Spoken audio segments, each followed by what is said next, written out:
Mon ami, il y a quelques années, j'étais assise devant une feuille blanche. J'avais un stylo à la main et je ne comprenais presque rien à ce qu'on me demandait de faire. Mon cœur battait très vite, mes mains étaient froides, et je me disais, pourquoi est-ce que j'ai choisi une langue aussi difficile? Aujourd'hui, je vais vous raconter toute mon histoire. Elle commence le premier jour où j'ai ouvert un livre de français. Elle se termine le jour où j'ai reçu les résultats de mon examen A2. C'est une histoire pleine d'erreurs, de doutes, mais aussi de petites victoires. Je pense qu'elle peut vous aider si vous aussi, vous apprenez une langue étrangère en ce moment. Avant de continuer, j'aimerais vous poser une petite question, mon ami. Dites-moi dans les commentaires depuis quel pays vous regardez cette vidéo aujourd'hui. Peut-être que vous êtes en Espagne, ou peut-être que vous êtes au Canada. J'adore savoir d'où vient chaque personne qui m'écoute. Cela me montre que les langues nous connectent tous, même quand nous vivons très loin les uns des autres. Je suis une jeune femme turque, j'ai 24 ans, et je vis dans une grande ville de mon pays, près de la mer. Depuis toute petite, j'ai toujours aimé les langues étrangères. À l'école, j'apprenais l'anglais, comme presque tous les enfants de ma génération, et je pensais que cela suffisait. Mais un jour, tout a changé. Cette histoire commence exactement là, avec une décision simple qui allait transformer ma vie pendant plusieurs années. Quand j'avais environ 20 ans, j'ai terminé mes études à l'université et je cherchais un travail. Je n'avais pas beaucoup d'expérience, et le marché du travail dans ma ville n'était pas facile. Un jour, une amie m'a parlé d'une entreprise internationale qui cherchait des employés capables de parler plusieurs langues. Cette entreprise avait des bureaux dans plusieurs pays, et le français était une langue très utile pour le poste. J'ai regardé l'annonce et je me suis dit, pourquoi pas? Je ne savais pas un seul mot de français à cette époque, mais l'idée m'a plu immédiatement. Ce n'était pas seulement une question de travail, mon ami. Il y avait aussi une raison plus personnelle. Ma grand-mère, quand elle était jeune, avait appris le français à l'école, à une époque où cette langue était très populaire dans notre pays. Elle me racontait souvent des histoires sur cette langue, sur sa musique, sur ses sons doux et élégants. Elle me disait toujours, le français, c'est la langue de la culture, de la littérature et du cinéma. Ces histoires m'avaient marqué. Quand j'ai vu cette annonce de travail, j'ai senti que c'était le bon moment pour réaliser ce rêve. Ma grand-mère l'avait planté dans mon esprit sans même le savoir. Alors, j'ai pris ma décision. J'ai décidé d'apprendre le français seul, à la maison, sans aucune expérience préalable. Je ne savais pas du tout par où commencer. Je n'avais jamais entendu parler des niveaux comme A1, A2, B1 ou B2. Pour moi, apprendre une langue, c'était simplement ouvrir un livre et mémoriser des mots. Je pensais que ce serait simple, presque comme un jeu. Mon ami, laissez-moi vous dire que j'avais complètement tort, et je vais vous expliquer pourquoi. Le premier jour, j'ai cherché sur Internet à apprendre le français gratuitement, et des centaines de résultats sont apparus. Il y avait des applications, des vidéos, des sites web et des livres numériques. J'étais complètement perdue. Je ne savais pas quelle méthode choisir, et chaque site affirmait que sa méthode était la meilleure. Finalement, j'ai téléchargé une application populaire sur mon téléphone, et j'ai commencé par les leçons les plus simples. Bonjour, merci, comment allez-vous, je m'appelle. Les premières semaines, tout allait bien. J'apprenais quelques mots chaque jour, et je me sentais fière de moi. Mais très vite, mon ami, j'ai découvert quelque chose que je n'avais pas du tout anticipé, la grammaire française. Les articles le, la, les, un, une et des me rendaient folle. En turc, notre langue n'a pas ce système d'articles avec un genre masculin ou féminin pour chaque objet. Pour moi, décider si une table était féminine ou si un livre était masculin n'avait aucune logique. Je me souviens avoir pleuré un soir, seul dans ma chambre. Je ne comprenais pas pourquoi on disait la voiture, au féminin, mais le vélo, au masculin. Tout cela me semblait complètement arbitraire, et personne ne pouvait m'expliquer une règle vraiment logique. Ensuite, il y avait les verbes. Oh là là, les verbes français. En turc, la conjugaison est différente, mais elle suit des règles assez régulières. En français, j'ai découvert qu'il existait des verbes réguliers, des verbes irréguliers, et que chaque temps avait ses propres formes. Le présent, le passé composé, l'imparfait, le futur simple. Au début, je mélangeais tout. Je disais des phrases comme je allais au marché au lieu de je suis allé au marché. Mes amis français en ligne riaient gentiment de mes erreurs. Cela me faisait un peu mal, mais en même temps, cela me motivait à continuer, parce que je voulais vraiment parler correctement. Pendant les 3 premiers mois, mon niveau de français ressemblait à celui d'un enfant de 2 ans qui essaie de parler.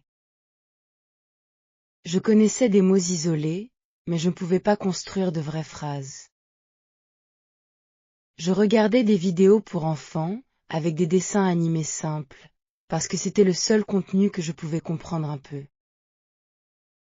Mon ami, j'imagine que certains d'entre vous ont vécu la même expérience avec une autre langue. C'est une période difficile, mais nécessaire, parce que c'est la base de tout ce qui vient ensuite. Un autre problème énorme pour moi, c'était la prononciation. Le français a des sons qui n'existent pas du tout en turc. Le français, par exemple, m'a pris des semaines à maîtriser. Je répétais devant le miroir, « Tu as vu la lune ?» encore et encore. Ma bouche me faisait mal, tellement je forçais pour produire ce son correctement. Il y avait aussi les nasales, comme dans un bon vin blanc, une phrase que les professeurs de français adorent utiliser pour tester les étrangers. La première fois que j'ai essayé de la dire, mon professeur en ligne a éclaté de rire. Ce n'était pas méchant, mais ma prononciation était vraiment très éloignée de la version correcte. Il y avait aussi le problème des faux amis. Ce sont des mots qui ressemblent beaucoup à l'anglais, une langue que je connaissais déjà un peu. Pourtant, ils ont en réalité un sens complètement différent en français. Le mot actuellement, par exemple, ne signifie pas la même chose que le mot anglais qui lui ressemble. Il veut dire en ce moment, et non pas en réalité. J'ai fait cette erreur plusieurs fois pendant mes premières conversations, ce qui créait parfois une confusion totale chez la personne qui m'écoutait. Mon ami, ces petits pièges linguistiques m'ont appris une chose. Il ne fallait jamais supposer qu'un mot avait un sens évident. Il pouvait ressembler à un mot d'une autre langue que je connaissais déjà, mais avoir un sens différent. Après environ 6 mois d'études, presque tous les jours, j'ai commencé à sentir un petit progrès. Je pouvais comprendre des phrases simples, écrire de courts messages et suivre une conversation lente, si la personne parlait clairement.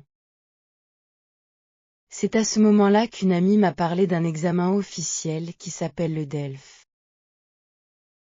Elle m'a expliqué qu'il existait plusieurs niveaux, du plus facile au plus difficile.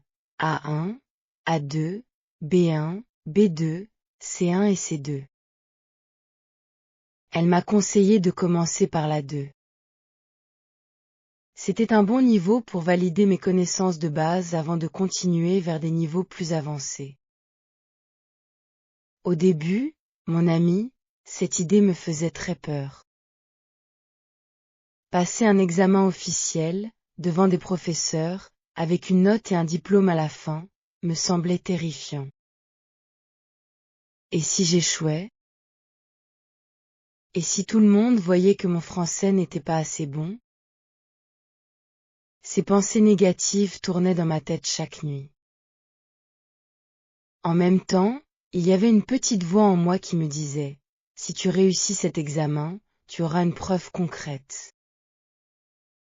Cette preuve montrera tout le travail que tu as fait. Ce sera un objectif clair, avec une date précise, et cela t'obligera à étudier de manière plus sérieuse et plus organisée. J'ai donc décidé de m'inscrire à l'examen A2. Je me suis renseigné sur le format de l'examen. J'ai découvert qu'il était composé de 4 parties. La compréhension orale, la compréhension écrite, la production écrite et la production orale. Chaque partie testait une compétence différente, et il fallait obtenir une note suffisante dans chaque section pour réussir l'examen complet. Cette structure m'a un peu rassurée, parce que je savais exactement sur quoi je devais travailler. La compréhension orale consistait à écouter des enregistrements. Il pouvait s'agir de conversations, d'annonces ou de messages téléphoniques. Ensuite, il fallait répondre à des questions sur ce que j'avais entendu. La compréhension écrite était similaire, mais avec des textes à lire, comme des lettres, des publicités ou de courts articles. La production écrite me demandait d'écrire un message ou une lettre sur un sujet donné, en utilisant un vocabulaire simple mais correct. Et la production orale était la partie qui me faisait le plus peur. Je devais parler directement avec un examinateur. Je devais présenter des informations sur moi et discuter d'un sujet de la vie quotidienne. J'ai regardé la date de l'examen sur le calendrier, et j'ai réalisé qu'il me restait environ 4 mois pour me préparer sérieusement. Mon ami, 4 mois, cela semble long, mais quand on doit apprendre autant de choses, le temps passe très vite. J'ai donc décidé de créer un vrai plan d'études, quelque chose de structuré, avec des objectifs chaque semaine. Fini l'improvisation des premiers mois. Maintenant, j'allais étudier comme si ma vie en dépendait. Mon plan d'études ressemblait à ceci. Chaque matin, avant d'aller au travail, je consacrais 30 minutes à la grammaire. Je prenais un cahier d'exercices, et je travaillais sur les verbes, les articles et les adjectifs. Le soir, après le travail, je passais environ 1 heure à écouter du français, avec des podcasts spécialement conçus pour les débutants et les niveaux intermédiaires. Le week-end, je regardais des films avec des sous-titres, d'abord en turc, puis progressivement en français, pour habituer mon oreille au son de cette langue. J'ai aussi rejoint un groupe d'études en ligne avec d'autres personnes qui préparaient le même examen. C'était un moment très important pour moi, mon ami, parce que je me sentais plus seule dans ce voyage difficile. Il y avait des gens de différents pays dans ce groupe, une personne du Maroc, une personne de Pologne, une personne du Vietnam. Nous partagions nos difficultés et nos astuces, et nous nous encouragions mutuellement quand l'un de nous se sentait découragé. Ce groupe est devenu comme une petite famille virtuelle, unie par cet objectif commun. Pour le vocabulaire, j'ai créé des cartes mémoire, ce qu'on appelle en anglais des flashcards. D'un côté, j'écrivais le mot en français, et de l'autre, la traduction en turc, avec parfois un petit dessin pour m'aider à mémoriser. Chaque jour, je révisais environ 20 nouvelles cartes, et je répétais aussi les anciennes pour ne pas les oublier. Après quelques semaines, j'avais une boîte pleine de plus de 300 cartes, et ma chambre commençait à ressembler à une salle de classe. Je profitais aussi de chaque petit moment libre dans ma journée pour étudier un peu. Chaque matin, je passais environ 20 minutes dans le bus pour aller au travail. Pendant ce trajet, j'écoutais des leçons de grammaire enregistrées. Je révisais aussi mes cartes de vocabulaire sur mon téléphone. Pendant la pause déjeuner, au lieu de regarder les réseaux sociaux comme avant, j'ouvrais parfois un petit livre de grammaire simplifié. Je lisais quelques pages, même seulement 10 minutes, entre deux bouchées de mon repas. Ces petits moments, accumulés sur plusieurs mois, représentaient en réalité des heures et des heures de pratique supplémentaires, mon ami. Ils n'empiétaient pas sur mes soirées, déjà bien occupées par des sessions d'études plus intensives. La grammaire restait mon plus grand défi. Je me souviens avoir passé une semaine entière rien que sur les prépositions à, de, en, dans, sur, sous, chez. En turc, ces petits mots fonctionnent complètement différemment, avec des suffixes ajoutés à la fin des noms, et non avec des mots séparés placés avant. Chaque fois que je devais dire je vais chez le médecin ou je viens de Turquie, je devais réfléchir consciemment. Je devais presque calculer mentalement la bonne préposition, au lieu de la dire naturellement. Mon professeur en ligne me répétait souvent, « Ne t'inquiète pas, avec la pratique, cela deviendra automatique. » Et honnêtement, mon ami, il avait raison, même si cela a pris beaucoup plus de temps que je ne l'espérais. La compréhension orale était probablement l'exercice le plus frustrant pour moi, au début. Vous savez, mon ami, quand on apprend une langue avec des applications ou des cours structurés, on s'habitue à une voix claire. Elle parle lentement, avec une prononciation parfaite. Mais dans la vraie vie, les gens ne parlent pas comme ça. Ils parlent vite, ils avalent certaines syllabes et ils utilisent des expressions familières que je n'avais jamais apprises dans mes livres. La première fois que j'ai essayé d'écouter une vraie conversation entre deux Français dans une vidéo authentique sur Internet, je n'ai presque rien compris. Peut-être 10% des mots, pas plus. Cette expérience m'a un peu découragée, je dois l'admettre. Je me suis demandé si j'étais vraiment capable de réussir cet examen.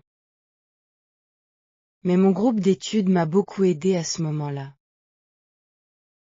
Une personne du groupe m'a expliqué une technique très utile. Au lieu d'essayer de comprendre chaque mot, il fallait comprendre le sens général. Il fallait identifier les mots-clés et deviner le reste grâce au contexte. Cette approche a complètement changé ma façon d'écouter. Petit à petit, avec beaucoup de pratique, mon oreille s'est habituée au son rapide et naturel du français. J'ai commencé à écouter la radio française pendant que je faisais la cuisine, même si je ne comprenais pas tout. J'écoutais aussi des chansons françaises, et j'essayais de comprendre les paroles. C'était un excellent exercice, parce que la musique m'aidait à mémoriser le rythme naturel de la langue. Certains jours, je répétais la même chanson 10 fois, en essayant de chanter en même temps, même avec un accent terrible. Mon ami, mes voisins ont probablement pensé que j'étais un peu folle, à chanter du français toute seule dans mon appartement. Mais franchement, je ne regrette rien, parce que cette méthode a vraiment fonctionné pour moi. La compréhension écrite, en revanche, était un peu plus facile pour moi, parce que j'avais le temps de relire les phrases plusieurs fois si nécessaire. Je lisais des articles simples, des histoires courtes pour débutants, et progressivement, des textes un peu plus complexes. J'ai découvert que la lecture m'aidait aussi énormément avec le vocabulaire et la grammaire. Elle me permettait de voir les structures correctes utilisées naturellement, dans un vrai contexte, et pas seulement dans un exercice isolé.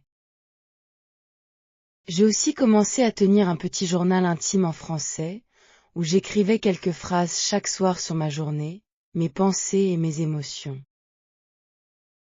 Au début, ces phrases étaient extrêmement simples, presque enfantines. Avec le temps, elles sont devenues plus longues, plus détaillées, plus nuancées. Relire ce journal aujourd'hui, mon ami, c'est comme regarder un album photo de mes progrès linguistiques, page après page, semaine après semaine. Maintenant, mon ami, parlons de la partie que je redoutais le plus, la production orale. Écrire, c'est une chose, parce qu'on a le temps de réfléchir, de corriger ses erreurs et de chercher un mot dans le dictionnaire. Mais parler, c'est complètement différent. Il faut réagir immédiatement, sans pouvoir s'arrêter pour réfléchir pendant une minute entière. Au début, quand j'essayais de parler français à voix haute, mon cerveau se bloquait complètement. Je connaissais les mots, je connaissais la grammaire en théorie, mais au moment de parler, tout disparaissait de ma mémoire. Pour résoudre ce problème, j'ai décidé de trouver un partenaire d'échange linguistique. J'ai utilisé une application qui connecte des personnes qui veulent apprendre la langue de l'autre. J'ai trouvé un jeune homme français qui apprenait le turc, et nous avons commencé à discuter régulièrement. Une moitié de la conversation se faisait en français, l'autre moitié en turc. Les premières fois, j'étais tellement nerveuse que mes mains tremblaient légèrement pendant que je parlais devant mon écran. Je faisais des pauses interminables, je cherchais mes mots, et parfois je préférais simplement écrire au lieu de parler, parce que c'était moins stressant. Mais avec le temps, ces conversations sont devenues plus naturelles. Mon partenaire d'échange était très patient, et il corrigeait mes erreurs gentiment, sans jamais me faire sentir stupide. Il m'a appris beaucoup d'expressions que je ne trouvais pas dans mes livres. Il m'a montré des façons familières de dire bonjour. Il m'a aussi appris des expressions pour montrer la surprise et l'enthousiasme. Ces conversations sont devenues l'un des moments préférés de ma semaine. Je ne pratiquais pas seulement la langue, je découvrais aussi une nouvelle culture, une nouvelle façon de penser. J'ai aussi commencé à parler toute seule chez moi, mon ami. Je sais que cela peut sembler bizarre, mais c'était très efficace. Pendant que je préparais le dîner, je décrivais à voix haute ce que je faisais, en français. Je disais par exemple, maintenant, je coupe les légumes. Ensuite, je mets de l'huile dans la poêle. Après, j'ajoute du sel. Cette pratique m'a énormément aidé à automatiser des phrases simples. Je n'avais plus besoin de traduire mentalement chaque mot depuis le turc. Progressivement, je commençais à penser directement en français, au moins pour des phrases basiques de la vie quotidienne. Mon ami, je dois être honnête avec vous, ce voyage n'a pas été une ligne droite vers le succès. Il y a eu des moments où je voulais tout abandonner. Je me souviens d'une soirée particulièrement difficile, environ 2 mois avant l'examen. J'avais passé toute la journée à étudier la conjugaison du subjonctif. Ce mode verbal était vraiment complexe pour moi. Je n'arrivais toujours pas à comprendre pourquoi on disait « il faut que je sois » au lieu de « il faut que je suis ». Je me suis assise par terre, dans ma chambre, et j'ai pleuré de frustration. Je me suis demandé si j'étais simplement trop bête pour apprendre cette langue. Je me demandais aussi si certaines personnes n'étaient peut-être tout simplement pas faites pour parler français. Ce sentiment de découragement, je pense que beaucoup d'entre vous le connaissent aussi, mon ami, quelle que soit la langue que vous apprenez. C'est normal de douter de soi, surtout quand les progrès semblent lents ou invisibles. Mais cette nuit-là, j'ai appelé une amie de mon groupe d'études, celle qui venait du Maroc. Elle m'a dit une phrase que je n'ai jamais oubliée. Le découragement fait partie du chemin, ce n'est pas un obstacle sur le chemin. Cette phrase m'a beaucoup aidée. Elle m'a fait comprendre que mes difficultés n'étaient pas un signe d'échec, mais simplement une étape normale du processus d'apprentissage. J'ai aussi appris à célébrer mes petites victoires, même les plus insignifiantes. La première fois que j'ai compris une blague en français sans traduire mentalement, j'ai dansé toute seule dans mon salon. La première fois que j'ai rêvé en français, il n'y avait qu'une petite phrase dans un rêve confus.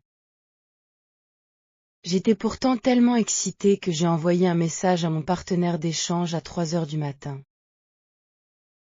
Je voulais absolument lui raconter ce qui venait de se passer. Ces petits moments, mon ami, sont devenus mon carburant pour continuer, surtout pendant les jours difficiles. Ma famille, au début, ne comprenait pas vraiment pourquoi j'investissais autant de temps et d'énergie dans cette langue. Mes parents me disaient parfois, « Pourquoi ne te concentres-tu pas simplement sur ton travail actuel ? Pourquoi apprendre une langue si difficile pour un poste que tu n'as même pas encore obtenu ?» Ces questions me faisaient parfois douter de ma décision. Mais ma grand-mère, celle qui m'avait transmis son amour pour cette langue, était ma plus grande supportrice. Chaque semaine, elle me demandait de lui montrer ce que j'avais appris. Elle avait presque tout oublié du français qu'elle avait appris à l'école. Malgré cela, elle m'écoutait avec une fierté visible sur le visage. Cela me donnait énormément de motivation pour continuer. Petit à petit, mes amis et mes collègues ont commencé à remarquer mes efforts. Une collègue de bureau, qui avait vécu quelques années dans un pays francophone, a commencé à me parler un peu en français pendant les pauses déjeuner. Au début, c'était juste des phrases très simples, comme « Comment s'est passée ta matinée ?» ou « Qu'est-ce que tu manges aujourd'hui ?» Mais progressivement, nos conversations sont devenues plus longues, plus complexes. Elle me corrigeait avec douceur, et surtout, elle me complimentait quand je faisais des progrès visibles. Avoir quelqu'un dans ma vie quotidienne, en dehors des applications et des cours en ligne, a fait une énorme différence dans ma motivation. 2 mois avant l'examen, j'ai décidé d'augmenter l'intensité de mes études. Au lieu d'1 heure par jour, je passais maintenant environ 2 heures et demie, parfois 3 heures, à étudier, surtout les week-ends. Mon patron avait remarqué que j'étais souvent fatiguée. Quand je lui ai expliqué la raison, il a été très compréhensif. Il m'a même dit que si je réussissais cet examen, cela pourrait m'ouvrir des opportunités intéressantes au sein de l'entreprise. Cela m'a donné encore plus de motivation pour poursuivre mes efforts. J'ai commencé à faire des simulations d'examen, ce qu'on appelle des examens blancs. J'ai trouvé plusieurs exemples d'anciens examens à 2 sur Internet. Chaque week-end, je m'installais à ma table, je réglais un minuteur, et je faisais l'examen complet dans les conditions réelles, sans dictionnaire et sans aide extérieure. La première fois, mon ami, le résultat n'était pas très encourageant. J'avais beaucoup de difficultés avec la gestion du temps, surtout dans la partie de compréhension écrite. Je passais trop de temps sur les questions difficiles, et il ne me restait plus assez de temps pour les questions plus faciles à la fin. Après chaque examen blanc, j'analysais mes erreurs en détail. Je notais dans un cahier spécial toutes les fautes que je faisais régulièrement. J'y écrivais les erreurs d'accord des adjectifs, la confusion entre certains temps du passé et les prépositions incorrectes. Cette analyse systématique m'a beaucoup aidé à cibler exactement ce sur quoi je devais travailler. Elle m'a évité d'étudier de manière aléatoire et inefficace. Mon ami, je pense que cette méthode d'auto-évaluation est vraiment essentielle quand on prépare un examen de langue, peu importe le niveau. La semaine avant l'examen, j'ai essayé de trouver un équilibre entre la révision et le repos. Un professeur de mon groupe d'études en ligne nous avait conseillé de ne pas apprendre de nouvelles choses dans les derniers jours. Il valait mieux, selon lui, réviser ce que nous savions déjà, pour consolider nos connaissances sans créer de confusion supplémentaire. J'ai suivi ce conseil. J'ai passé les derniers jours à relire mes cartes de vocabulaire et mes notes de grammaire. J'ai aussi réécouté mes podcasts préférés. Je n'essayais pas d'apprendre de nouvelles règles compliquées. La nuit avant l'examen, je n'ai presque pas dormi. Mon esprit tournait sans arrêt. J'imaginais toutes sortes de scénarios, et si je ne comprenais rien à l'enregistrement audio? Et si l'examinateur me posait une question à laquelle je ne pouvais pas répondre? Et si je restais bloqué devant ma feuille pendant la production écrite, sans savoir quoi écrire? Vers 3 heures du matin, j'ai finalement réussi à m'endormir. Mais mon réveil a sonné seulement quelques heures plus tard, et je me suis levée avec une sensation étrange, un mélange de nervosité et d'excitation. Ce matin-là, mon ami, j'ai préparé mon sac avec beaucoup de soin, ma pièce d'identité, ma convocation, plusieurs stylos et une petite bouteille d'eau. J'ai relu ma convocation 3 fois pour être absolument certaine de l'heure et du lieu de l'examen. Ma mère m'a préparé un petit déjeuner copieux. Elle m'a dit que je devais manger correctement pour avoir de l'énergie pendant les longues heures d'examen qui m'attendaient. Je me souviens avoir à peine touché à mon assiette, tellement mon estomac était noué par le stress. En sortant de chez moi, j'ai croisé ma voisine, une dame âgée qui me connaissait depuis mon enfance. Elle m'a demandé où j'allais si tôt un samedi matin. Quand je lui ai expliqué, elle m'a souri et m'a dit « Tu vas réussir, je le sens ». Ces petits mots d'encouragement, venant d'une personne qui n'avait aucune idée de ce qu'était réellement le DELF, m'ont étrangement beaucoup touché. Je les ai gardés dans mon esprit pendant tout le trajet vers le centre d'examen. Le centre d'examen se trouvait dans un institut de langue, à environ 40 minutes de chez moi en transport en commun. Pendant tout le trajet, je révisais mentalement des listes de vocabulaire, en regardant par la fenêtre sans vraiment voir le paysage qui défilait. Quand je suis arrivé devant le bâtiment, il y avait déjà un petit groupe de candidats debout devant l'entrée. Ils avaient tous cette même expression nerveuse sur le visage. J'ai reconnu ce mélange d'anxiété partagée, étrangement, cela m'a un peu rassurée, parce que je n'étais pas seule dans cette situation. Nous sommes entrés dans une grande salle, avec des rangées de tables individuelles, chacune portant un numéro. J'ai trouvé ma place, puis je me suis assise en regardant autour de moi les autres candidats. Il y avait des gens de tous âges.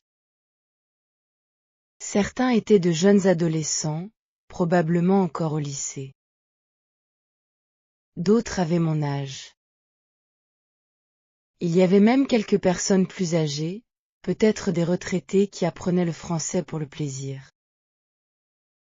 Cette diversité m'a rappelé que l'apprentissage d'une langue n'a vraiment pas d'âge. Chacun de nous avait sa propre histoire, ses propres raisons d'être assis dans cette salle ce matin-là. Un surveillant a expliqué les règles de l'examen. Pas de téléphone, pas de dictionnaire, pas de communication entre les candidats. Il a distribué les feuilles pour la première partie, la compréhension orale. Il a expliqué que nous allions écouter chaque enregistrement 2 fois. Des pauses étaient prévues pour répondre aux questions. Mon cœur battait extrêmement fort à ce moment-là. J'ai pris une grande respiration, en me rappelant toutes les heures de pratique que j'avais accumulées pendant les derniers mois. Le premier enregistrement était une conversation entre 2 personnes qui discutaient de leur projet de week-end. Grâce à toute ma pratique d'écoute, j'ai réussi à comprendre l'idée générale assez rapidement, même si certains détails m'échappaient. J'ai appliqué la technique que mon groupe d'études m'avait enseignée. Je me suis concentré sur les mots-clés et j'ai ignoré les mots que je ne connaissais pas. J'ai ensuite utilisé le contexte pour deviner le sens global. Cette approche a vraiment fonctionné, et j'ai réussi à répondre à la plupart des questions avec une certaine confiance. Après la compréhension orale, nous sommes passés directement à la compréhension écrite. On nous a distribué plusieurs documents. Il y avait une publicité pour un cours de sport et une lettre d'une amie qui invitait quelqu'un à une fête. Il y avait aussi un court article sur les habitudes alimentaires. Cette partie me semblait un peu plus confortable, mon ami, parce que j'avais le temps de relire les textes plusieurs fois si nécessaire. J'ai rencontré quelques mots inconnus dans l'article, mais grâce au contexte, j'ai pu deviner leur signification approximative, suffisamment pour répondre correctement aux questions. Il y a cependant eu un moment de panique pendant cette section. Une question me demandait d'identifier l'heure exacte d'un événement mentionné dans la lettre. J'ai relu le paragraphe au moins 5 fois, sans réussir à trouver clairement l'information. J'ai commencé à sentir la panique monter, mon ami, mais je me suis forcé à respirer calmement et à relire une dernière fois, plus lentement. Finalement, j'ai trouvé l'information cachée dans une phrase que j'avais lue trop rapidement au début. Cette expérience m'a appris l'importance de rester calme, même face à la difficulté. La panique nous empêche souvent de voir des choses qui sont pourtant juste devant nos yeux. Nous avons fait une courte pause. J'ai bu un peu d'eau et discuté brièvement avec une jeune candidate assise près de moi. Ensuite, nous avons commencé la partie de production écrite. On nous a donné un sujet. Nous devions écrire un message à un ami pour lui parler d'un voyage récent. Il fallait inclure des détails sur les activités et les impressions. Grâce à toutes mes heures de pratique d'écriture pendant ma préparation, cette partie s'est bien déroulée. J'ai structuré mon texte avec une introduction, un développement et une conclusion. J'ai utilisé des connecteurs simples comme d'abord, ensuite, après et enfin.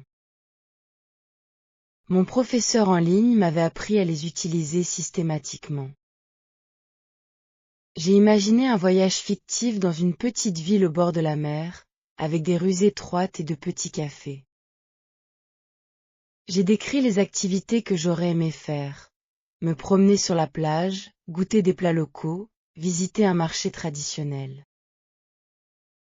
J'ai relu mon texte 3 fois avant de rendre ma feuille, en vérifiant particulièrement les accords des verbes et des adjectifs.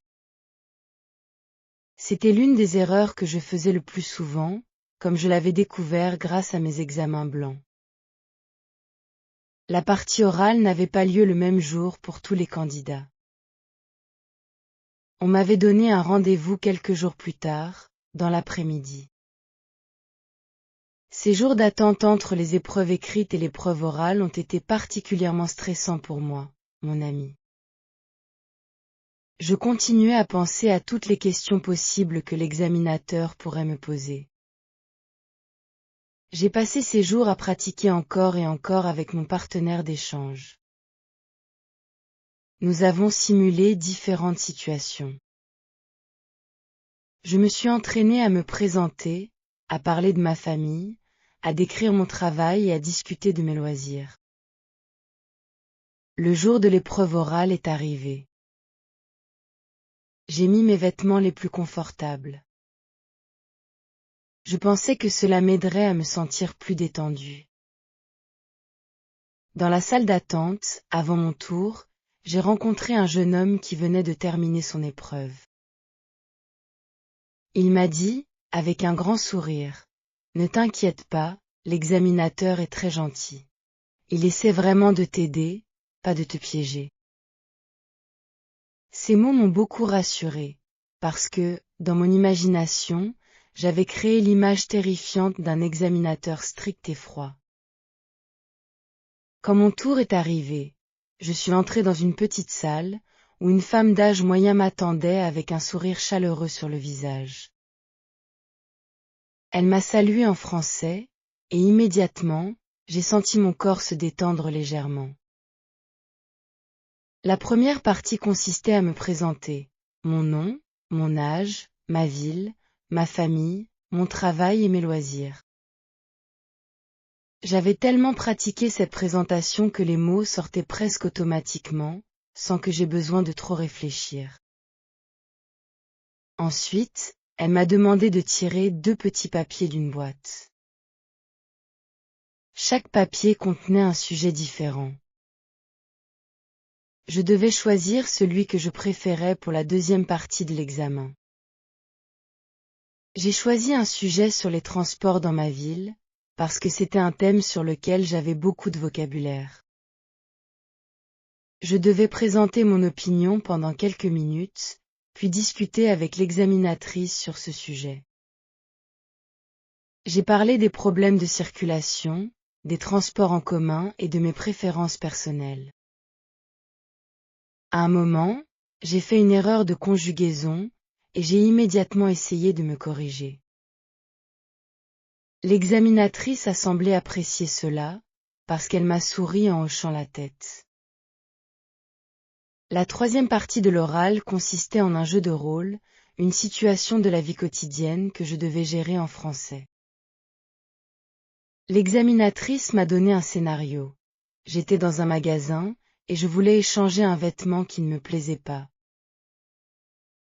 Elle jouait le rôle de la vendeuse, et je devais improviser toute la conversation. Au début, j'étais un peu perdue, parce que ce n'était pas une situation que j'avais spécifiquement pratiquée. Mais j'ai utilisé toutes les structures que je connaissais. Je voudrais échanger cet article. Est-ce que c'est possible? Avez-vous une autre couleur? L'improvisation a duré environ 3 minutes. À la fin, l'examinatrice m'a remercié avec un sourire sincère, en me disant que c'était terminé. En sortant de cette salle, mon ami, j'ai ressenti un soulagement immense. Peu importait le résultat final, j'avais fait de mon mieux, et j'avais utilisé toutes les compétences que j'avais développées pendant des mois d'efforts. Je me suis assis sur un banc devant le bâtiment, et j'ai simplement respiré profondément en regardant le ciel. Je pensais à tout le chemin parcouru depuis ce premier jour. Ce jour-là, j'avais téléchargé une application sur mon téléphone sans savoir dire un seul mot de français. J'ai appelé ma mère immédiatement pour lui raconter comment l'examen s'était passé. Elle était au travail, mais elle a pris le temps de m'écouter. Elle m'a dit qu'elle était fière de moi, peu importe le résultat. Elle était fière simplement parce que j'avais eu le courage d'essayer quelque chose de nouveau et de difficile. Ces mots m'ont beaucoup touchée. Dans notre culture, on met parfois beaucoup de pression sur la réussite, sur les résultats concrets. Entendre ma mère valoriser l'effort plutôt que le résultat était vraiment précieux pour moi. Ce soir-là, j'ai retrouvé mon groupe d'études en ligne, et nous avons tous partagé nos expériences. Certains avaient trouvé l'examen facile. D'autres, comme moi, avaient trouvé certaines parties plus difficiles que prévu. Mais nous étions tous unis par le même sentiment, un mélange de fatigue, de soulagement et d'incertitude concernant les résultats à venir. Nous avons décidé, tous ensemble, d'attendre les résultats en gardant contact, pour nous soutenir les uns les autres pendant cette période d'attente. Les semaines suivantes ont été particulièrement difficiles, mon ami, parce qu'il fallait attendre environ 6 semaines avant de recevoir les résultats officiels. Pendant cette période, j'essayais de continuer ma routine normale, de retourner au travail, de voir mes amis. Mais dans un coin de mon esprit, il y avait toujours cette question qui revenait sans cesse. Est-ce que j'ai réussi, ou est-ce que j'ai échoué? Chaque fois que je recevais une notification sur mon téléphone, mon cœur faisait un petit bond, parce que je pensais que c'était peut-être l'email tant attendu. J'ai essayé plusieurs stratégies pour gérer cette anxiété. D'abord, j'ai décidé de continuer à étudier, mais de manière plus légère, sans la pression intense des mois précédents. Je regardais des films en français, simplement pour le plaisir, sans essayer d'analyser chaque phrase. Je lisais des livres simples, adaptés aux apprenants, en me concentrant sur l'histoire plutôt que sur la grammaire. Cette approche plus détendue m'a permis de continuer à progresser, tout en réduisant un peu le stress lié à l'attente des résultats. Pendant cette période, ma grand-mère me racontait souvent des histoires sur sa propre jeunesse. Elle me parlait aussi des défis qu'elle avait affrontés dans sa vie. Honnêtement, ces défis étaient bien plus difficiles que le mien. Elle me disait que l'incertitude fait partie de la vie. Selon elle, il faut apprendre à vivre avec elle sans laisser l'anxiété prendre le contrôle de nos journées. Ces paroles, pleines de sagesse accumulée pendant des décennies, m'ont beaucoup aidé à relativiser ma propre situation. Un jour, environ 4 semaines après l'examen, j'ai fait un rêve étrange. Dans ce rêve, je recevais mes résultats et j'avais complètement échoué, avec des notes catastrophiques dans chaque section. Je me suis réveillée en sueur, complètement bouleversée, et j'ai eu besoin de plusieurs minutes pour réaliser que ce n'était qu'un rêve, pas la réalité. Cette expérience m'a fait comprendre à quel point cet examen occupait une place importante dans mon esprit, probablement plus importante que je ne voulais l'admettre consciemment. Finalement, le jour est arrivé. C'était un mardi après-midi, et je m'en souviens très précisément. Je venais de terminer une réunion au travail quand j'ai vu une notification sur mon téléphone. C'était un email de l'institut, avec pour objet résultat de votre examen DELF A2. Mon cœur s'est arrêté pendant une seconde. Mes mains tremblaient légèrement quand j'ai ouvert l'email. Je me suis rendue dans une petite salle vide du bureau. Je voulais être seule pour ce moment, peu importe le résultat. J'ai ouvert le document en pièces jointes. J'ai vu les notes de chaque section, compréhension orale, compréhension écrite, production écrite et production orale. Il y avait aussi une note globale. Mon ami, j'ai dû relire le document 3 fois pour être absolument certaine de ce que je voyais. J'avais réussi. Je n'avais pas seulement réussi. J'avais obtenu des notes que je considérais vraiment satisfaisantes. C'était remarquable, compte tenu de tout le chemin parcouru depuis le début, quand je ne connaissais absolument rien de cette langue. J'ai commencé à pleurer, mais cette fois, c'était des larmes de joie, complètement différentes des larmes de frustration que j'avais versées pendant ma préparation.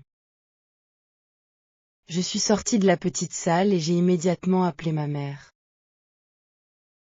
Elle a crié de joie tellement fort que j'ai dû éloigner le téléphone de mon oreille. Elle a immédiatement appelé ma grand-mère pour lui annoncer la nouvelle. Quelques minutes plus tard, ma grand-mère m'a appelé elle-même. Sa voix était pleine d'émotion.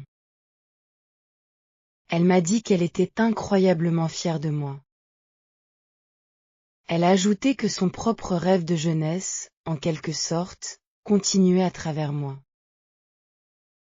Ce soir-là, mes collègues de bureau ont organisé une petite célébration improvisée, avec un gâteau et des félicitations sincères. Ma collègue qui m'avait aidé à pratiquer pendant les pauses déjeuner était particulièrement émue, parce qu'elle se sentait aussi un peu responsable de cette réussite. Honnêtement, mon amie, elle avait raison de se sentir fière, parce que son aide avait vraiment fait une différence importante dans mon parcours. Quand je repense à toute cette expérience, mon ami, je réalise que ce que j'ai gagné dépasse largement un simple diplôme de niveau A2. Bien sûr, ce papier officiel a de la valeur, surtout pour ma carrière professionnelle, mais la vraie richesse de cette aventure se trouve ailleurs. J'ai appris énormément sur moi-même. J'ai découvert ma capacité à persévérer face à la difficulté. J'ai aussi découvert ma capacité à demander de l'aide quand j'en avais besoin. Enfin, j'ai appris à transformer la peur en motivation au lieu de la laisser me paralyser complètement. J'ai aussi appris que l'apprentissage d'une langue n'est jamais un processus linéaire.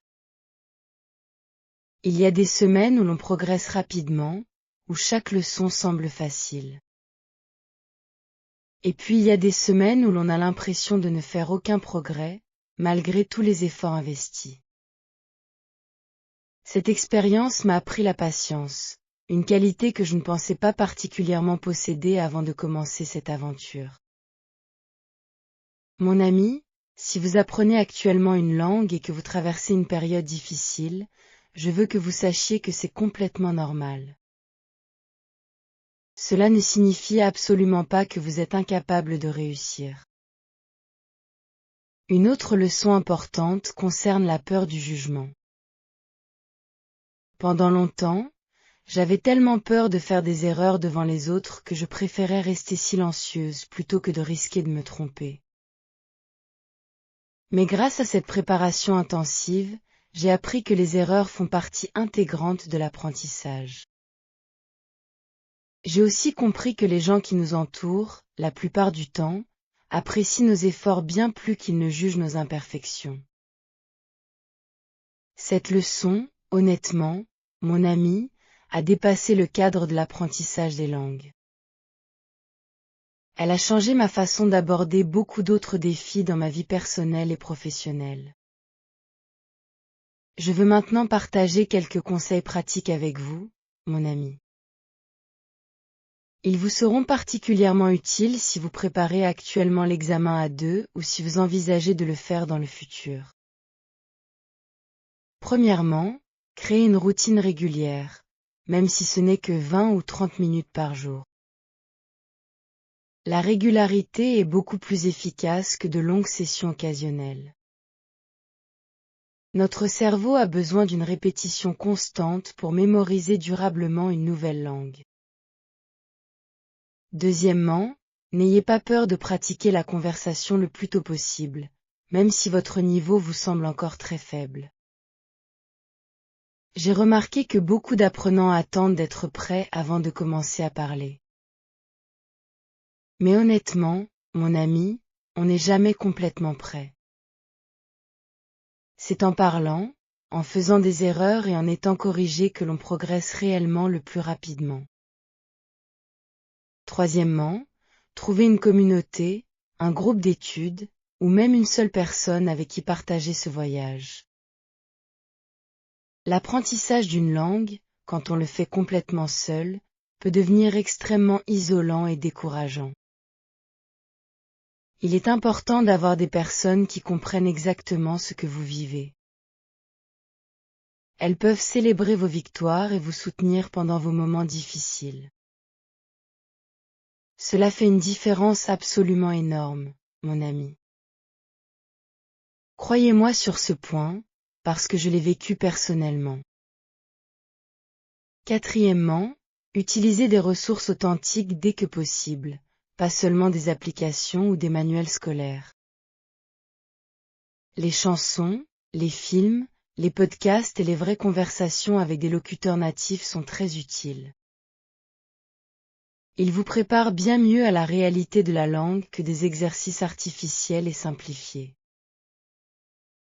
Bien sûr, ces ressources authentiques peuvent sembler difficiles au début, presque décourageantes. Mais avec de la patience et de la persévérance, votre compréhension s'améliorera progressivement. Cinquièmement, et c'est peut-être le conseil le plus important, mon ami, soyez indulgent envers vous-même. Nous avons souvent tendance à nous comparer aux autres. Nous pensons que nous progressons trop lentement ou que nous devrions déjà être à un niveau plus avancé. Mais chaque personne a son propre rythme d'apprentissage, influencé par beaucoup de facteurs différents. Le temps disponible, les langues déjà connues, les capacités individuelles de mémorisation. Comparez-vous seulement à la version de vous-même d'il y a quelques mois, pas aux autres apprenants autour de vous.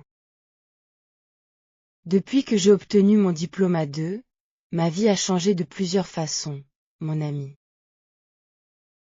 D'abord, professionnellement, j'ai effectivement obtenu ce poste dans l'entreprise internationale que je visais depuis le début. Mon nouveau travail me demande d'utiliser le français régulièrement, avec des collègues et des clients francophones.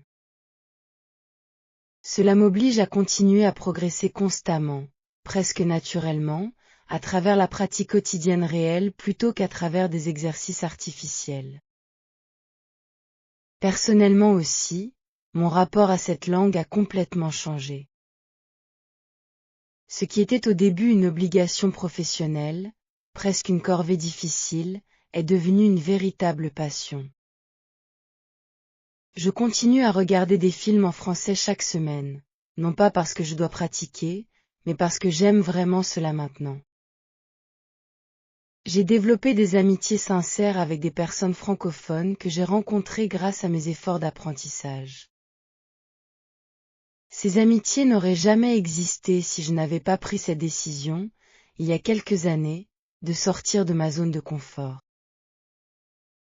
En tant que jeune femme turque, mon amie, je pense aussi que cette expérience m'a apporté quelque chose de plus profond, lié à mon identité. J'ai grandi dans mon pays entre des influences culturelles multiples. Il y avait notre riche histoire locale et une ouverture croissante vers le monde extérieur. Tout cela m'a toujours donné envie d'explorer davantage au-delà de nos frontières. Apprendre le français m'a permis de construire un pont entre ma culture d'origine et une culture complètement différente. J'ai découvert que ces deux mondes, loin de s'opposer, s'enrichissent mutuellement d'une manière vraiment belle. Je pense souvent à ma grand-mère pendant ces réflexions. Elle représente pour moi un lien entre les générations, entre son rêve de jeunesse resté inachevé et ma propre réalisation d'aujourd'hui. Chaque fois que je parle français maintenant, je pense un peu à elle. J'ai aujourd'hui une certaine aisance que je n'aurais jamais imaginé possible il y a quelques années. Je pense à toutes les histoires qu'elle me racontait sur cette langue mystérieuse et élégante. À cette époque, j'étais encore une petite fille et je ne comprenais pas grand-chose à ces récits. Maintenant, mon ami, je prépare activement le niveau suivant, le B1. C'est un niveau intermédiaire qui demande beaucoup plus de nuances dans l'expression, beaucoup plus de vocabulaire et une compréhension plus fine des subtilités de la langue. Honnêtement, c'est encore un défi immense. Mais cette fois, je l'aborde avec beaucoup plus de confiance. Grâce à mon expérience avec l'A2, je sais maintenant que je suis capable de réussir. Je peux réussir même quand le chemin semble difficile au début. Je voudrais aussi vous parler d'un aspect que je n'avais pas anticipé au début de ce voyage, mon ami. Apprendre une langue étrangère change notre perception de notre propre langue maternelle. En étudiant la grammaire française, en comprenant sa logique, ses exceptions et ses règles parfois étranges, j'ai commencé à réfléchir différemment au turc, ma propre langue. Avant, je la considérais comme quelque chose d'évident, de naturel, sans jamais vraiment analyser sa structure. Cette réflexion m'a donné une appréciation nouvelle pour la richesse et la complexité de ma langue maternelle. Je n'aurais probablement jamais remarqué cela sans cette comparaison constante avec le français. Un autre élément que je veux partager concerne le syndrome de l'imposteur, un sentiment que beaucoup d'apprenants de langue connaissent bien. Même après avoir réussi mon examen A2, il y avait encore une petite voix dans ma tête qui me disait que j'avais eu de la chance. Elle me disait que le sujet de l'examen était particulièrement facile ce jour-là, et que je ne méritais pas vraiment ce succès. Ce sentiment, mon ami, est complètement normal. Mais il est important de ne pas le laisser diminuer la valeur réelle de nos efforts et de nos accomplissements. J'ai dû consciemment me rappeler, encore et encore, que des mois de travail acharné avaient précédé ce résultat. Ce n'était absolument pas de la chance, mais bien le fruit d'une persévérance constante. Je pense aussi qu'il est important de parler des moments où j'ai voulu comparer ma progression à celle d'autres personnes que je voyais sur Internet.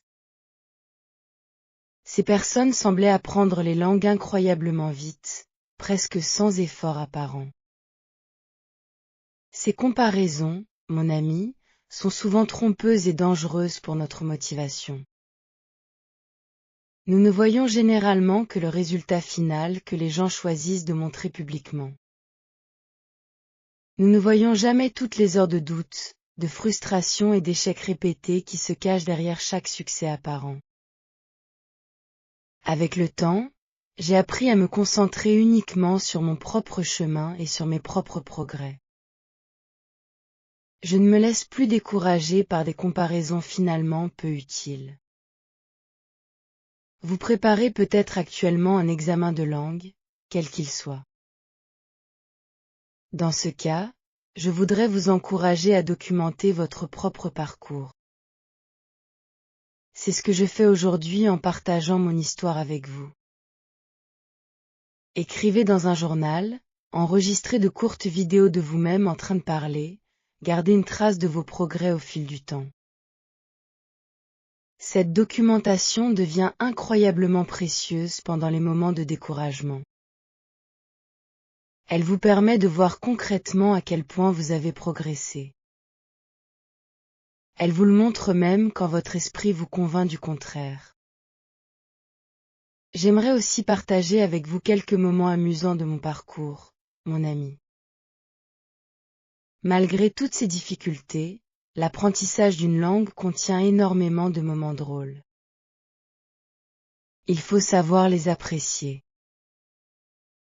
Une fois, en essayant d'expliquer à mon partenaire d'échange que j'étais fatigué après une longue journée de travail, j'ai confondu deux mots qui se ressemblaient.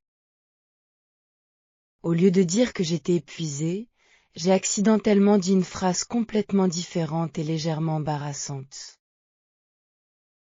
Il a éclaté de rire, puis il m'a gentiment expliqué mon erreur.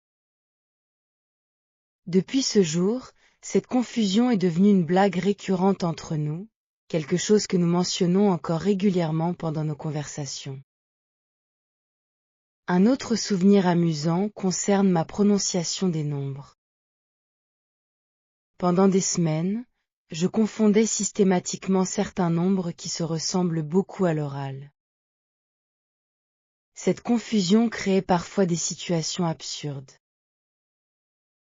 Une fois, pendant un exercice de simulation avec mon groupe d'études, j'ai annoncé un prix complètement différent du prix réel.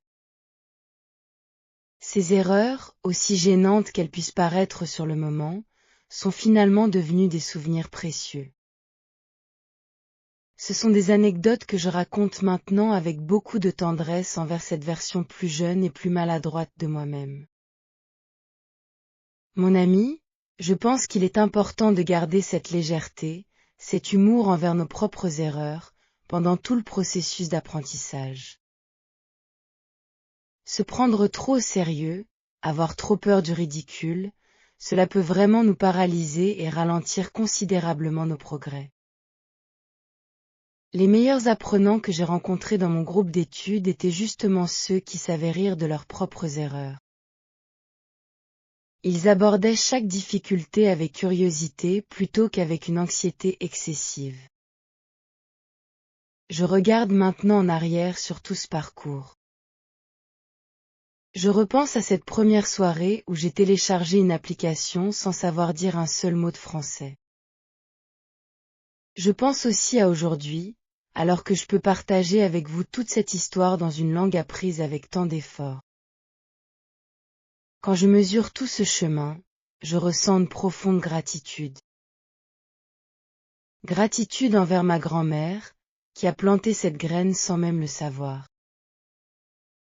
Gratitude envers mon groupe d'études, qui m'a soutenu pendant les moments les plus difficiles.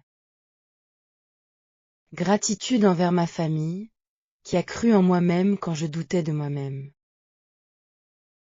Et gratitude envers moi-même aussi, mon ami, parce que j'ai eu le courage de continuer, même pendant les nuits les plus décourageantes. Mon ami, si vous êtes arrivé jusqu'ici dans cette vidéo, je pense que vous partagez probablement cette même passion pour les langues. Peut-être que vous commencez tout juste votre propre voyage vers le français, ou vers une autre langue complètement différente. Peu importe où vous en êtes dans votre parcours, je voudrais vous dire quelque chose d'important. Votre rythme est le bon rythme. Il n'existe pas de calendrier universel pour apprendre une langue. Il n'existe pas non plus de méthode parfaite qui fonctionne de la même manière pour tout le monde. Ce qui compte vraiment, c'est la régularité, la patience envers vous-même et la capacité à continuer malgré les obstacles inévitables. Je repense souvent à cette version de moi-même, assise devant cette feuille blanche il y a quelques années, terrifiée, incertaine, doutant de ses propres capacités. Si j'avais pu lui parler à ce moment-là, je lui aurais dit, continue, même quand cela semble impossible. Continue, même quand tu as l'impression de ne rien comprendre. Chaque petit effort construit quelque chose de solide. Cela inclut chaque minute passée à écouter, à lire ou à parler, même maladroitement. Les résultats ne sont simplement pas toujours visibles immédiatement. L'apprentissage du français m'a offert bien plus qu'un simple diplôme à deux, mon ami. Il m'a offert de nouvelles amitiés et une nouvelle carrière professionnelle. Il m'a aussi donné une nouvelle façon de voir le monde. Surtout, il m'a redonné confiance en ma capacité à relever des défis difficiles. Cette expérience m'a prouvé que je suis capable de bien plus que ce que je pensais au départ. J'espère sincèrement que mon histoire pourra vous inspirer dans vos propres projets. Ces projets peuvent concerner l'apprentissage d'une langue ou tout autre défi personnel que vous souhaitez relever.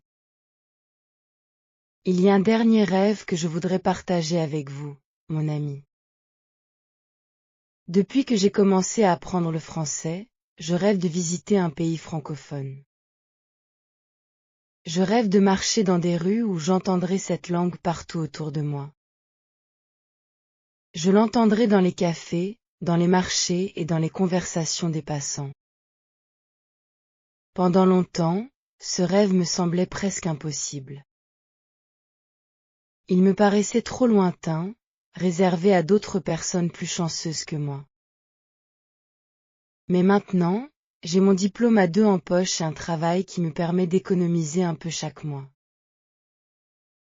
Ce rêve commence enfin à ressembler à un projet réalisable. J'ai maintenant une date approximative et je fais des recherches concrètes sur les vols et les hébergements. J'imagine déjà ce moment, mon ami. J'arriverai dans un aéroport inconnu et j'entendrai les annonces en français. Je les comprendrai réellement, sans avoir besoin de traduction. Je m'imagine commander un repas dans un petit restaurant et discuter avec des habitants locaux. Je pourrais même me perdre volontairement dans des ruelles inconnues. Je le ferai simplement pour le plaisir de pratiquer mes compétences linguistiques dans un contexte totalement authentique. Ce voyage, quand il aura enfin lieu, représentera pour moi bien plus que des vacances ordinaires.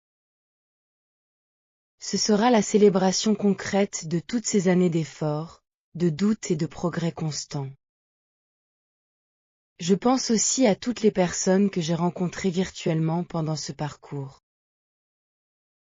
Ce sont des personnes que je n'ai jamais vues en vrai. Pourtant, j'ai partagé avec elles des heures de conversation, de rires et parfois de petites frustrations. Mon partenaire d'échange linguistique, par exemple, m'a souvent invité à lui rendre visite dans sa région. J'espère sincèrement qu'un jour ce voyage imaginaire deviendra réalité. Je pourrai alors rencontrer en personne celui qui a joué un rôle si important dans mon apprentissage. Cette histoire, mon ami, n'est donc pas complètement terminée. Elle continue chaque jour, à travers de nouvelles conversations, de nouveaux mots appris, de nouveaux rêves qui se construisent progressivement. L'examen A2 n'était qu'une étape parmi beaucoup d'autres dans ce voyage linguistique et personnel. C'était une étape importante, certes, mais seulement le début d'une aventure qui, je l'espère, continuera pendant encore de très nombreuses années.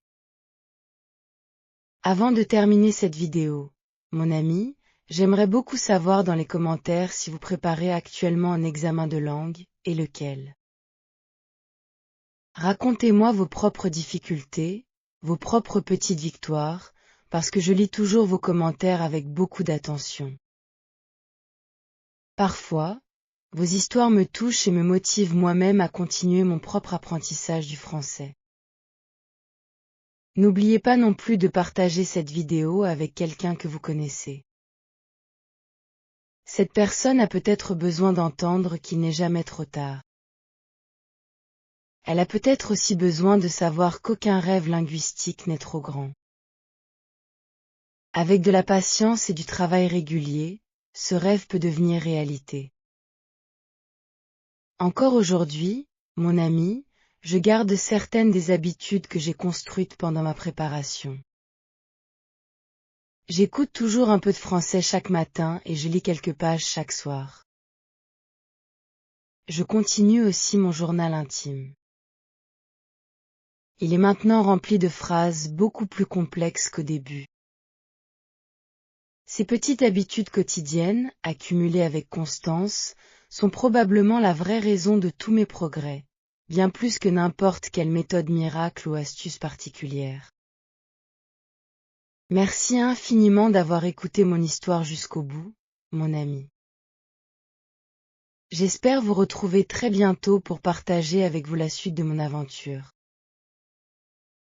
Cette fois, je vous parlerai de mon parcours vers le niveau B1, avec tous ces nouveaux défis et ces nouvelles découvertes. Prenez soin de vous et continuez à croire en vos propres capacités. Surtout, N'abandonnez jamais vos rêves, même quand le chemin semble très difficile au début.